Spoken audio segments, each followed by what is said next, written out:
Flags across the country are flying past that today, honoring the victims of Friday's school shooting in Connecticut. Shelby Holiday went to Newtown to see how the community is rallying behind the families of those lost in the tragedy. Sandy Hook Elementary is closed today after the deadliest primary school shooting in U.S. history took place here last Friday. And as the Newtown, Connecticut community comes together to try and heal, the nation is mourning the 28 lives lost on that tragic day. I come to offer the love and prayers of the nation. Mr. Redmond, what side is it? I am very mindful that mere words cannot handle the depths of your sorrow. The president came to Newtown last night offering words of respect to this heartbroken community. Newtown, you are not alone. Newtown is a typical American community now torn apart by an act of violence so unthinkable that the town will likely take years to recover. A gunman entered Sandy Hook Elementary School on Friday and opened fire.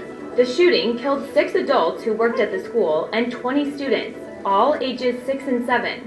It's unbelievable that it happened to this town, to them. They're just babies, you know, they're just babies. They shouldn't be taken away from their mother or their father. Small memorials are popping up all over the town, and while people are still trying to make sense of what happened, they're also expressing support any way they can.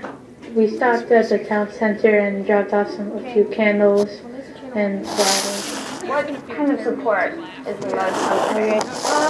I just think that the signs everywhere and the candles and the shrines, I think that it's really comforting and we're not doing it for just, the sense of community is really what's getting to me. The community and the nation are also honoring the heroes of the day, like the school's principal and psychologist who both tried to tackle the gunman, and the teacher who tried to protect 16 children in her classroom before she was shot and killed.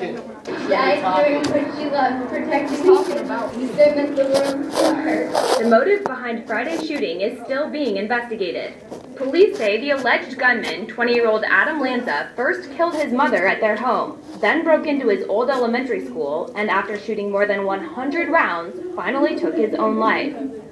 The shooting has also brought America's gun laws to the top of the political agenda.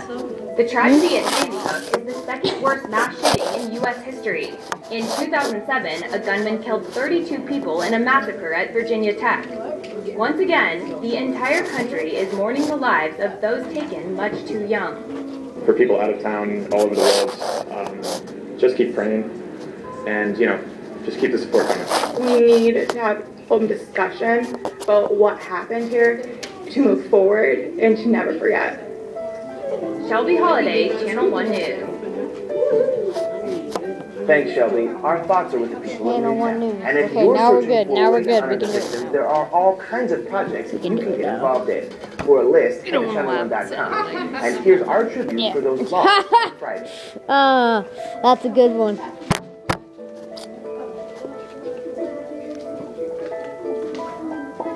6 and 7-year-olds died, dude. That's You know how cowardly you have to be to shoot 6 and 7-year-olds? I know, that's just 29-year-old died.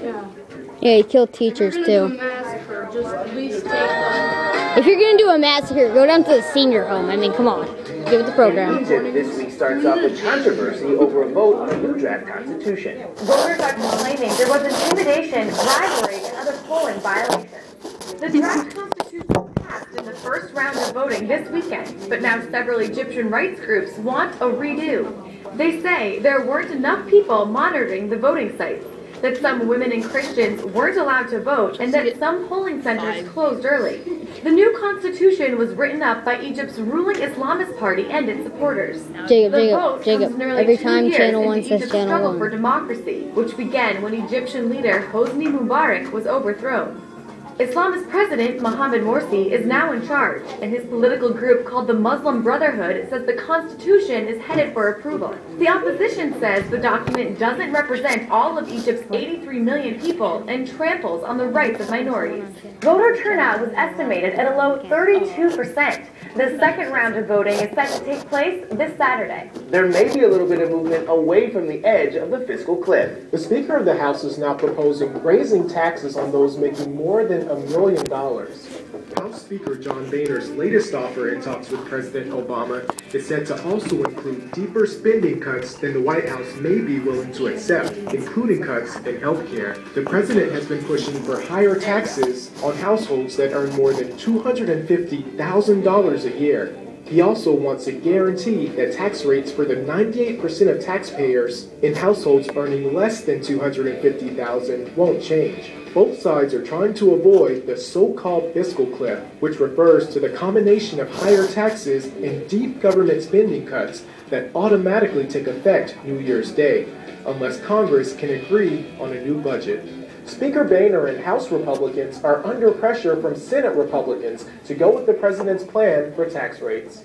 And President Obama may have figured out who should replace Hillary Clinton as the nation's top diplomat. Several reports say that a Democratic senator from Massachusetts will be nominated as the next U.S. Secretary of State. According to those reports, President Obama wants Senate Foreign Relations Committee head John Kerry to fill Hillary Clinton's job when she retires. The 2004 presidential candidate has been the leading contender after the U.S. ambassador to the United Nations, Susan Rice, took her name out of consideration. Rice came under fire from Republican senators over statements she made in the days after September's attack on the U.S. consulate in Benghazi, Libya. Secretary of State Hillary Clinton was supposed to talk about that attack at a hearing this week, but the State Department says she's now recovering from a concussion after fainting at home last week. Clinton was said to be dehydrated from a stomach bug. If Senator Kerry is nominated for the spot, he's expected to gain easy confirmation from his Senate colleagues. Now, what do you say we kick things up a notch, huh? Are you ready? It's time for the play of the week, and this one comes to us from Pinsgrove High School in New Jersey.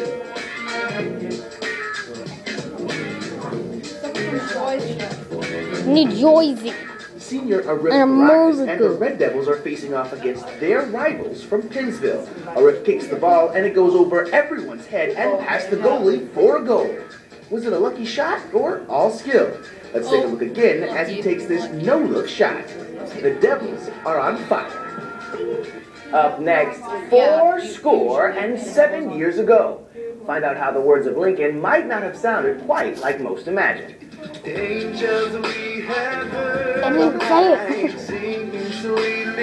The music you're hearing in today's show is by Pentatonics.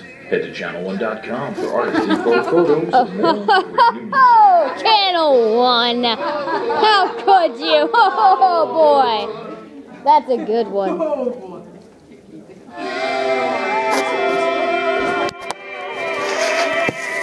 The ears, the beard. Hold on. Strong voice.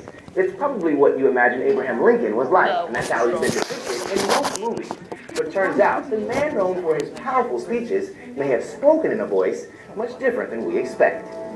We know quite a bit about what Abraham Lincoln looked like from pictures, but not much about what he sounded like. He died long before audio recording was Very possible. good at what I do. So we have no hints about what he really sounded like except in the reminiscences of his contemporaries. Historian Harold Holzer says actors never get Lincoln's voice right, until now.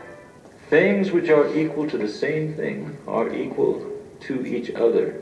In Steven Spielberg's new film, Lincoln, Daniel Day-Lewis takes on the larger-than-life character who, according to historians, had a smaller than expected voice. The most frequent things we read are that he had a nasal voice, a high voice, but that somehow, miraculously, it floated over large crowds. We are stepped out upon the world stage now. The Oscar-winning actor used a high-pitched, almost scratchy tone, very different from the deep, booming voice most people expect. I think it's extraordinary. I think it's uncanny, and I think it's chilling. And I wish we could have somebody come back from the 1860s and say, that's the guy. We wish we could hear him. And I think this is about as close as we're ever going to come. Blood's been spilled to afford us this moment now. No. Pretty cool. Now, if you want to learn more about Abraham Lincoln, check out the All About A page over at channel1.com. Oh, boy, Channel 1. Right back here. Oh, goody.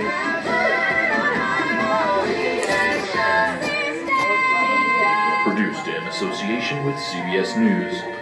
Powered by